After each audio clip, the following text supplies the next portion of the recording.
ఆ సునీతమ్మను పట్టుకొని నానా మాటలు అంటున్నారు, ఆ పిల్లల్ని పట్టుకొని నానా మాటలు అంటున్నారు. ఇది మర్యాదనా? ఒక్కసారి మీరు ఆలోచించండి. ఆడబిడ్డలుగా ఒక తోటి ఆడబిడ్డకు మీరు అండగా ఉండాలి. ఆ అమ్మను నిలబెట్టాల్సిన బాధ్యత మనందరి మీద ఉంది అని చెప్పి నేను మనవి చేస్తా ఉన్నా. ఈ అడ్డగోలు మాటలు మాట్లాడినా ఒక ఆడబిడ్డ మీద, భర్త కోల్పోయిన మహిళ మీద ఇష్టం వచ్చినట్టు నోరు బారేసుకున్న కాంగ్రెస్ వాళ్ళకు మీ ఓటుతో గుణపాఠం చెప్పాలని చెప్పి కోరుతా ఉన్నా. సో ఇవన్నీ కూడా ఇవాళ మన పెంచిన కరెంటు బిల్లులు, ఉచితంగా కేసీఆర్ కరెంట్ ఇస్తే వాళ్ళేమో బిల్లులు పంపబట్టిరి. ఈ బిల్లుల విషయంలోనైనా, రజకులకు కేసీఆర్ చేసిన సేవల విషయంలోనైనా, ఇవాళ 2 ఎకరాల భూమి ఇచ్చిండు హైదరాబాద్లో కేసీఆర్. మనకు దాదాపు 50 కోట్ల విలువ ఉండే భూమి, మంచి రజకుల ఆత్మగౌరవ భవనం కడదామని మంచి విలువగల భూమి కేసీఆర్ గారు ఇచ్చిండు. అన్ని కులాలకు ఇచ్చిండు, అందరూ బీసీలకు ఇచ్చిండు. బీసీ ఆత్మగౌరవ భవనాలు కట్టాలని హైదరాబాద్లో వందలాది ఎకరాల భూమిని కేసీఆర్ గారు ఇచ్చిండ్రు.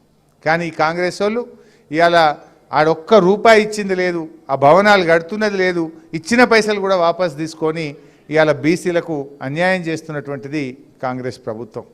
బట్ ఒకటి నిజం, ఇవాళ ఎవరిని కదిలిచ్చినా, ఏ ఆటో ఆయనను కదిలిచ్చినా, ఏ బస్సు డ్రైవర్ను కదిలిచ్చినా, ఏ కండక్టర్ను మాట్లాడించినా, ఏ కార్మికుడిని మాట్లాడించినా, ఏ రైతును మాట్లాడించినా, ఏ నిరుద్యోగిని మాట్లాడించినా ఎవరైనా ఏమంటారు, మళ్ళా కేసీఆరే రావాలి, కారే గెలవాలి అనేటువంటి మాట ఇవాళ ప్రతి ఒక్కరూ అంటున్నారు.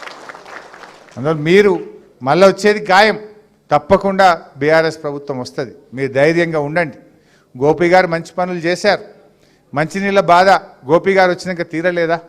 మున్పటి లెక్కనే ఉండేనా? గోపి గారు వచ్చినాక నల్లాలు పెట్టి రోజు నీళ్ళు వచ్చేటట్టు చేసిండు, మంచిగా రోడ్లు చేసిండు, ఇంత కరెంటు మంచిగా వచ్చేటట్టు చేసిండు, పెన్షన్లు చేసిండ్రు, ఆడవిళ్ళ పెళ్లిళ్ళకు సహాయం చేసిండ్రు, ఎన్నో మంచి కార్యక్రమాలు జరిగినాయి. రేపు మళ్ళీ ఇంకా మంచి జరగాలంటే మళ్ళీ బీఆర్ఎస్ఏ గెలవాలి. ఈ కాంగ్రెస్కు గుణపాఠం చెప్పాలి. మీరందరితో నేను కోరేది, మీరు ఎట్లాగూ వేస్తారు, ఆ 11వ తారీఖు నాడు అందరికీ చెప్పి ఓటేయించండి. కొంతమంది ఏంటంటే ఏం పోతాం తీ, నేను ఒక్కదాన్ని వేయకపోతే ఏమవుతుంది, గంత దూరం పోయి లైన్లో నిలబడాలన్నా ఏం పోతాంలే అని అనుకుంటారు కొంతమంది. కానీ అది మంచిది కాదు. ప్రజాస్వామ్యంలో ఓటును తప్పక వినియోగించుకోవాలి. ఒక గంట కష్టం అనుకోకుండా, ఓటు అనేది మన తలరాత మారుస్తుంది, మన భవిష్యత్తును నిర్ణయిస్తుంది. అందువల్ల మీరందరూ కూడా ఓటుకు వెళ్ళాలి, 11వ తారీఖు నాడు ఓటు వేయాలి, మన సునీతమ్మను గెలిపించాలని చెప్పి నేను కోరుతా ఉన్నా. మీరు వేయడమే కాదు, మీ చుట్టుపక్కల ఉండే మీ ఇంటి పక్కోళ్ళో, ఇంటి మీద ఉన్నోళ్ళో, కిరాయికున్నోళ్ళో, మీ ఓనర్లో అందరినీ సంధాయించండి. ఎందుకు బీఆర్ఎస్ గెలవాలనో అర్థమయ్యేటట్టు చెప్పండి, మద్దతు కూడగట్టండి. ఒక్కొక్కరు ఒక సునీతమ్మ లాగా, ఒక్కొక్కరు ఒక కేసీఆర్ లాగా, ఒక గోపీనాథ్ లాగా మీరందరూ కూడా ఈ వారం 10 రోజులు సహకారం అందించండి. తప్పకుండా మీ ఆకాంక్షలు రాబోయే రోజుల్లో ఈ తెలంగాణను, మన జూబ్లీ హిల్స్ నియోజకవర్గాన్ని, మా రజక సోదరుల గౌరవాన్ని నిలబెట్టే బాధ్యత మేము తీసుకుంటామని తెలియజేస్తూ, జై తెలంగాణ.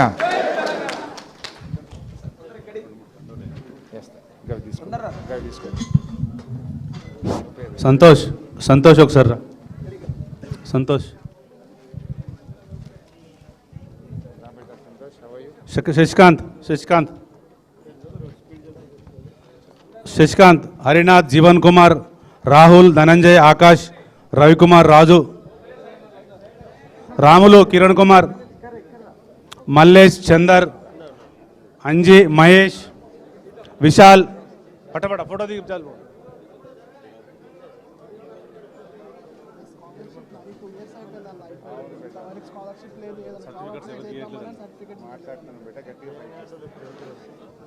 లైన్లో రావాలి దయచేసి ప్లీజ్. ఒక 2 minutesలో కంప్లీట్ అయిపోతే వాళ్ళ మీటింగ్ ఉంది. దయచేసి కోఆపరేట్.